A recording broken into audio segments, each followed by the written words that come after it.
Number one thing we got to do is this.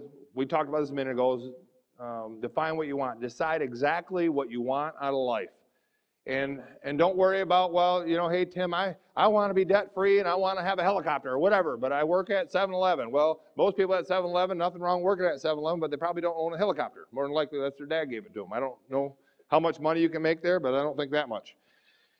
So define exactly what you want, and don't worry about whether or not what you're doing right now produces it, because we're going to get to that.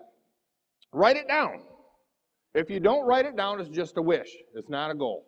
Write it down. Number 3, set a deadline on it. If you don't put a deadline on the thing that you want, it is a wish, it is a dream, it'll never become a reality more than likely in this lifetime.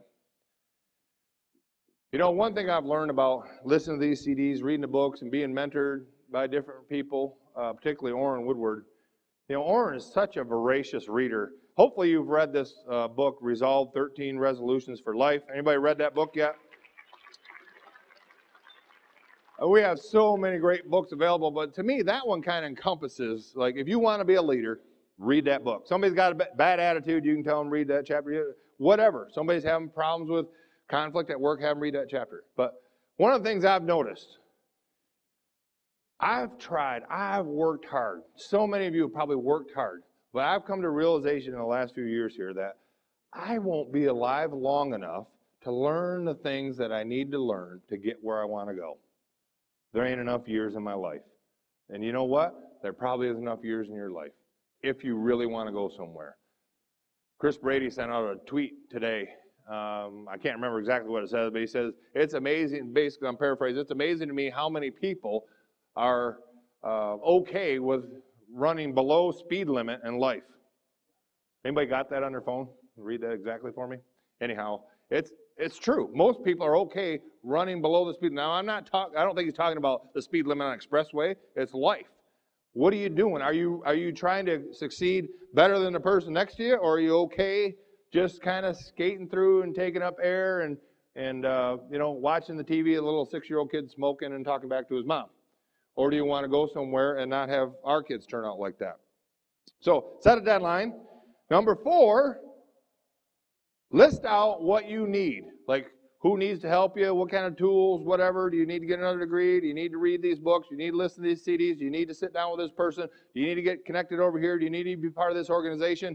Do you need to counsel with your pastor? Whatever. List out what you need to hit the goal. Organize this list. Put it into a plan.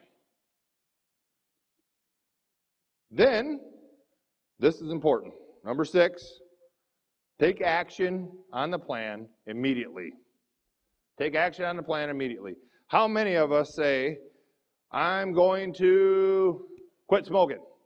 Now, I used to smoke, so I have personal experience in this one. I probably quit smoking. I smoked for 12 years. I probably quit smoking in that 12 years 8 or 10 times, I bet. Like, I was going to quit smoking, but I'll get to it later on. I'm going to get to it later on. I'm going to get to it later on, and this isn't a stop smoking seminar. That one's next door.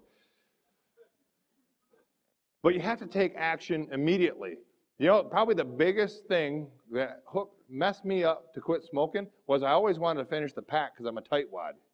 I'd buy a pack and I wouldn't want to finish that. Then I wouldn't be in the same mood by the time I finished that pack. Because nicotine's a depressant, so I get kind of depressed and oh boy, I really need a little pick-me-up. So I think I smoke a cigarette make me feel better, but it doesn't actually make me feel worse and whatever. I'm not trying to get you to stop smoking, although you should. So I finally quit when I took action on it immediately. I finally got out of my engineering job that I really didn't like. If you like yours, great. But when I took action on it immediately. So do something immediately. Then number 7. Here's the consistency part again.